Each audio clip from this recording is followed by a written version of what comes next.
Não vou me calar sobre o islamismo radical até que todos entendam o perigo da islamização para a sociedade e que ela já está presente.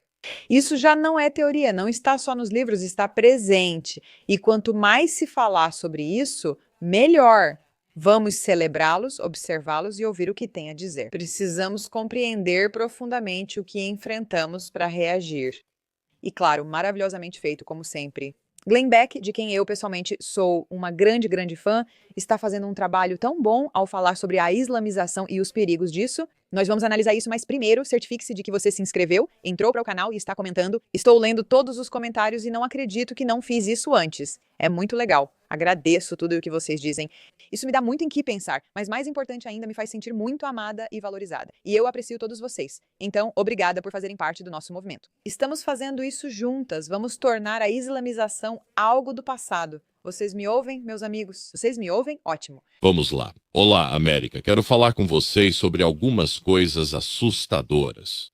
As ramificações da invasão do islamismo. Islamismo não é o Islã, é o Islã político e está no nosso país. Isso ainda não foi totalmente percebido. Enfrentamos uma ameaça existencial e os sinais são percebidos lentamente. Mas se você pensar no que as pessoas estavam falando há 6 ou 8 meses, ninguém falava sobre Islã político, não falavam sobre isso.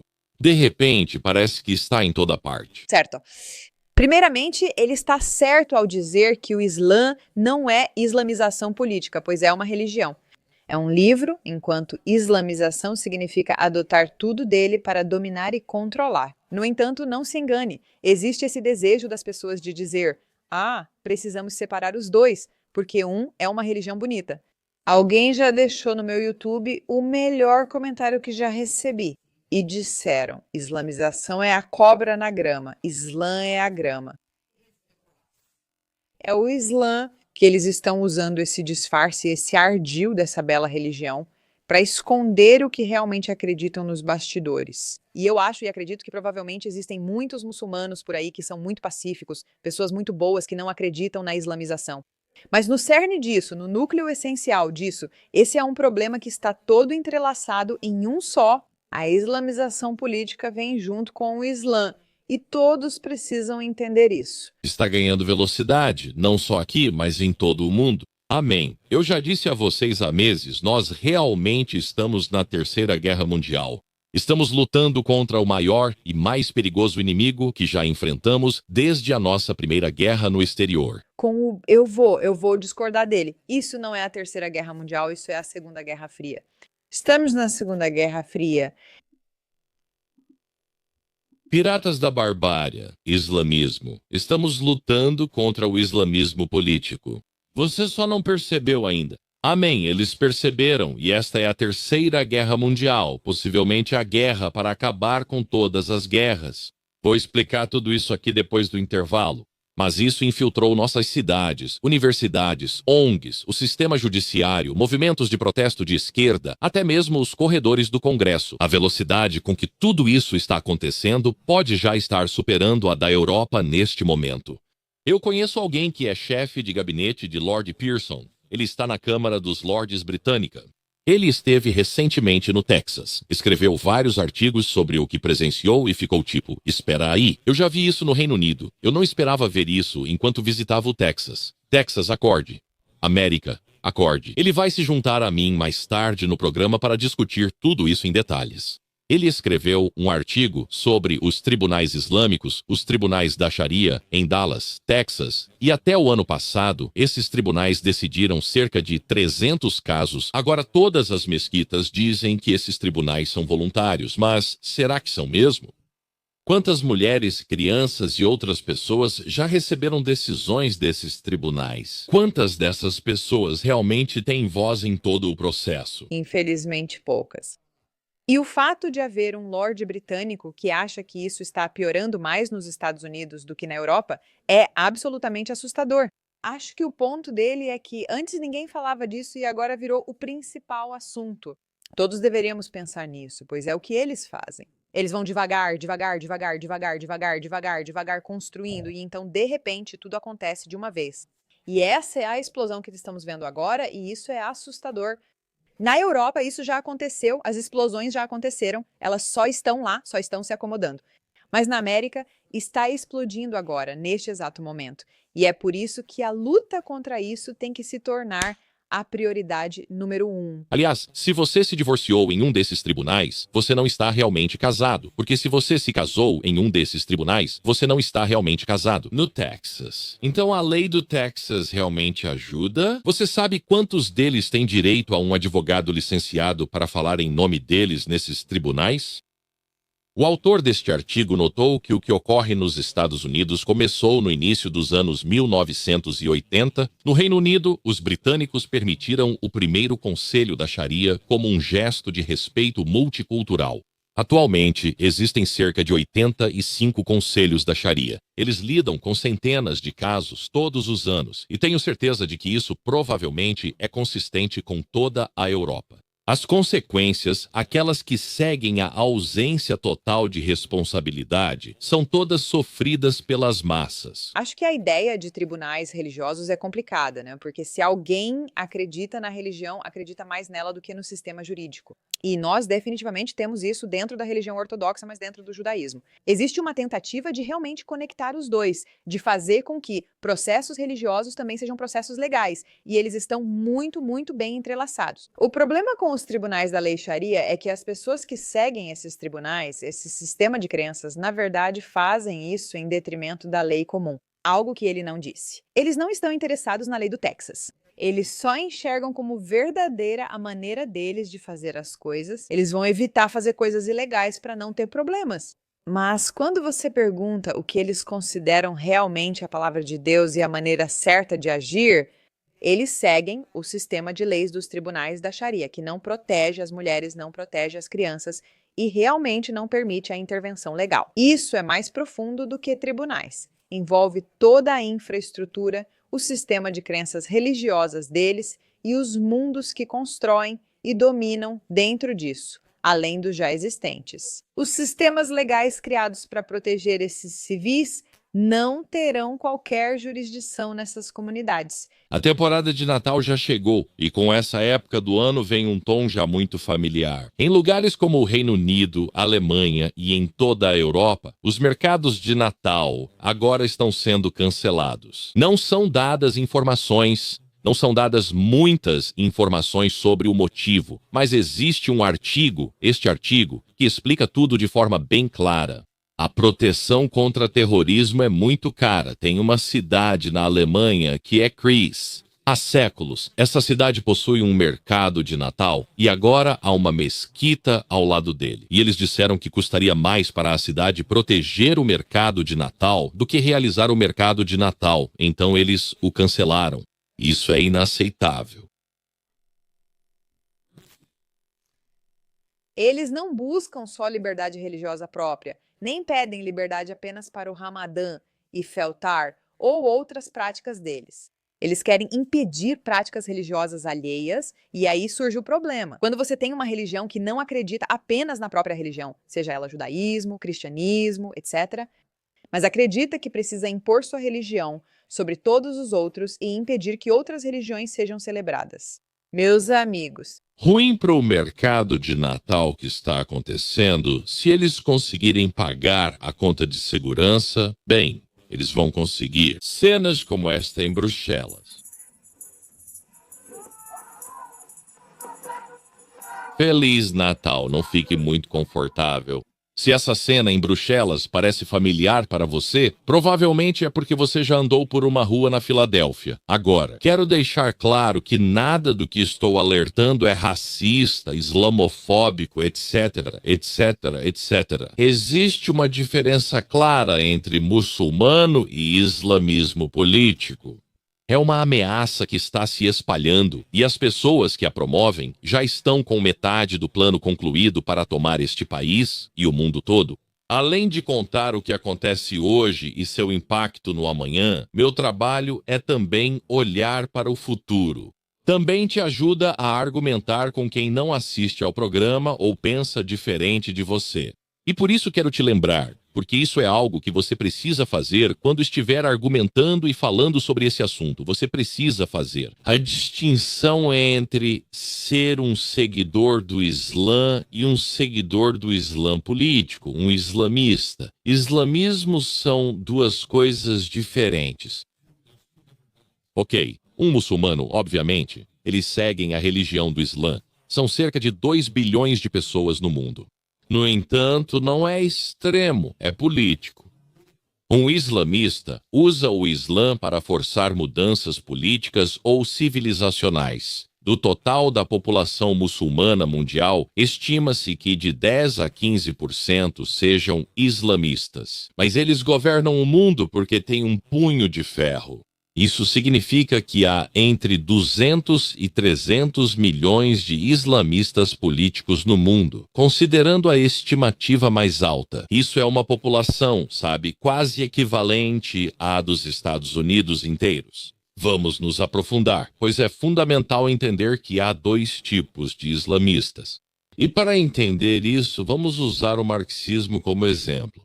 Há 2 tipos de marxistas, e é incrível como são parecidos. O primeiro grupo são os revolucionários. Eles querem uma luta de classes violenta, trabalhadores do mundo, univos, e estão dispostos a matar pessoas para que isso aconteça com o marxismo. Há outro grupo, socialistas fabianos, progressistas na América e marxistas culturais. Eles rejeitam a violência e preferem uma luta gradual e pacífica. Chegaremos lá em breve. Eles fazem avanços pequenos, mas importantes, até que ocorre a transformação fundamental de um país. Mas chega um ponto, mesmo ali onde é violento, é curto, mas é violento bem no final.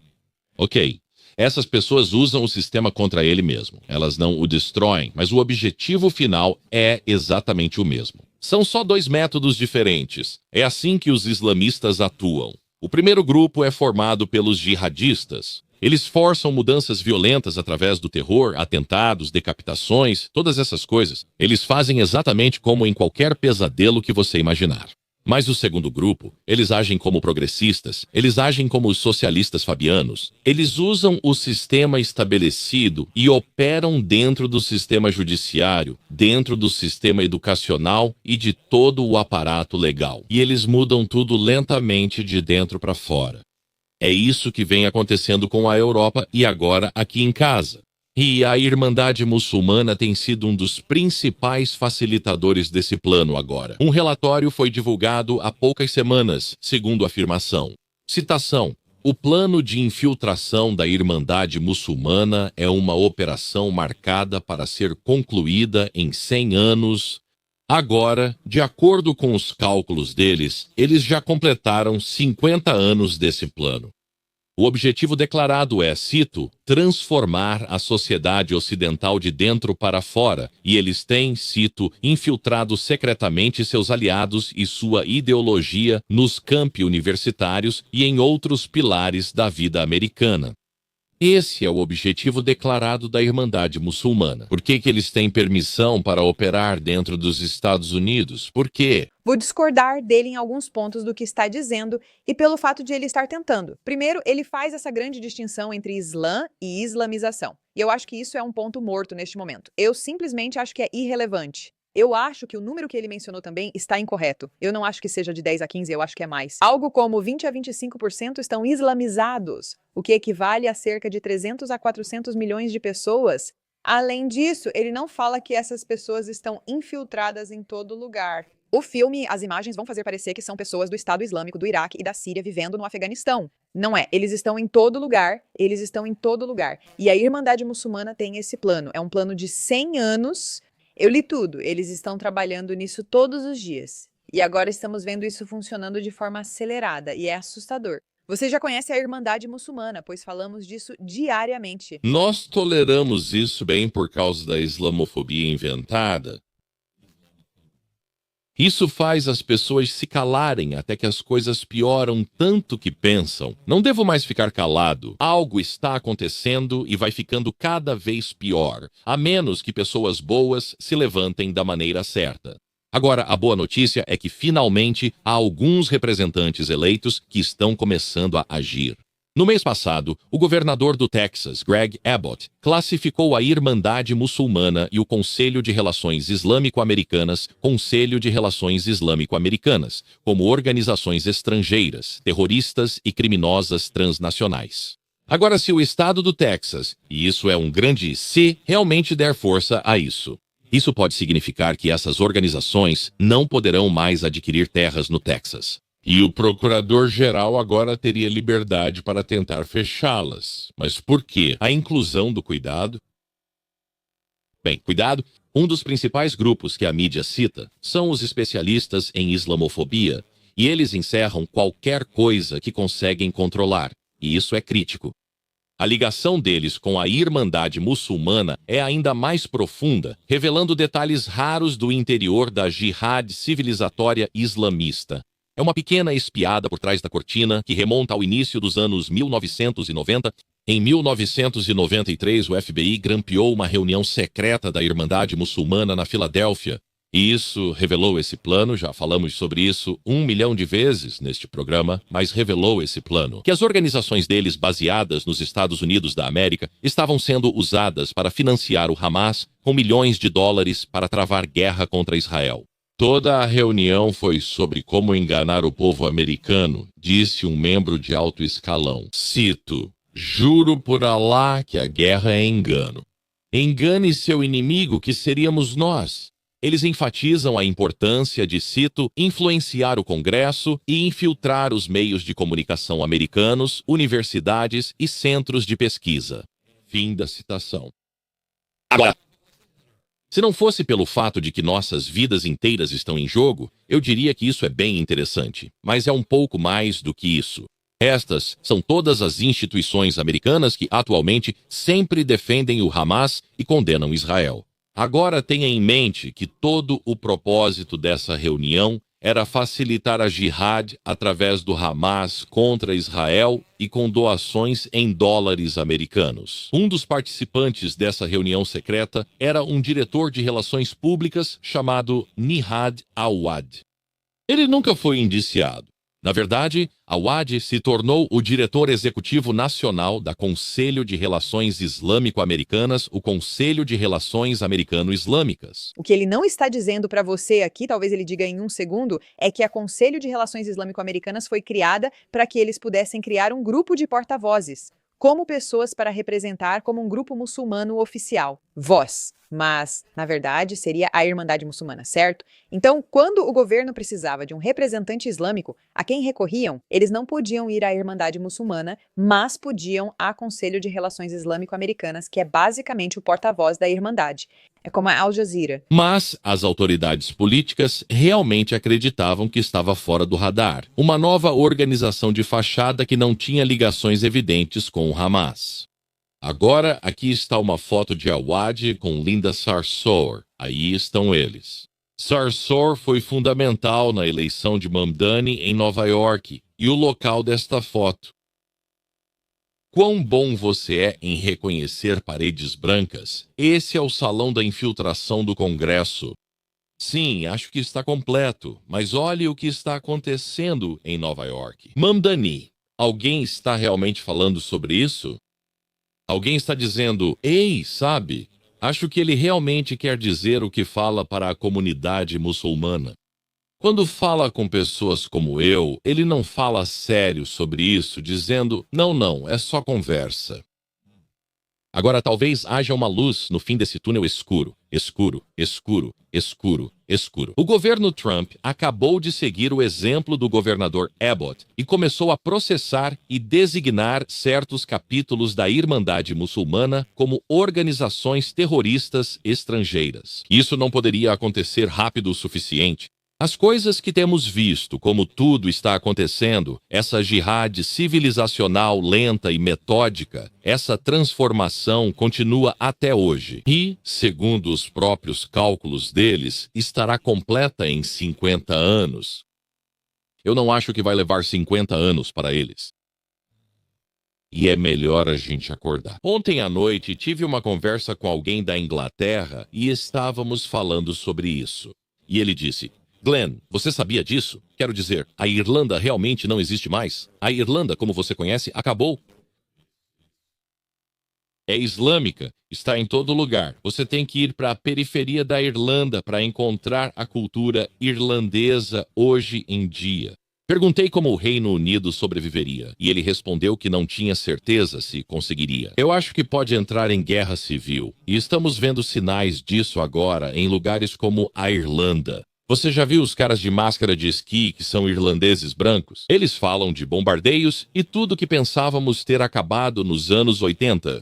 Isso voltou porque agora os políticos não estão ouvindo o povo irlandês, e o povo irlandês está com as costas contra a parede. Quando isso acontece, estamos em sérios apuros. Acabei de ter meu primeiro momento de meu Deus do céu. Enquanto isso, tenho falado tanto sobre a Irmandade Muçulmana e falado sobre ela, tentando expô-la e normalizá-la, dizendo: eles seguem o plano de 50 anos. Acabei de perceber que, eu vou estar viva. Espero, se Deus quiser, em 50 anos, né? Daqui a 50 anos eu vou ter uns 70 anos. Toda a minha vida daqui para frente pode ser dominada pela islamização. Eu poderia viver em uma realidade onde Nova York, América, Inglaterra e Europa se tornem Irã, Afeganistão, Líbano e Síria. Isso pode acontecer se não vencermos. Meu Deus. Gente, eles usam a enganação como estratégia quando as pessoas ouvem o que eles dizem. Quando pessoas como Mamdani ou pró-Palestina chegam, usam enganação. É a maneira estratégica de tomar o controle e dominar, e nas palavras deles, eles conseguiram. Após 50 anos, vemos a bandeira pró-Palestina e protestos por toda a parte. Nossas universidades desmoronaram. É uma total falta de engano, países islâmicos se desintegrando. Estamos vendo o plano deles funcionar e eles estão só há 50 anos nisso. Até onde isso pode piorar? Antes de todos acordarmos, hein? O que acham?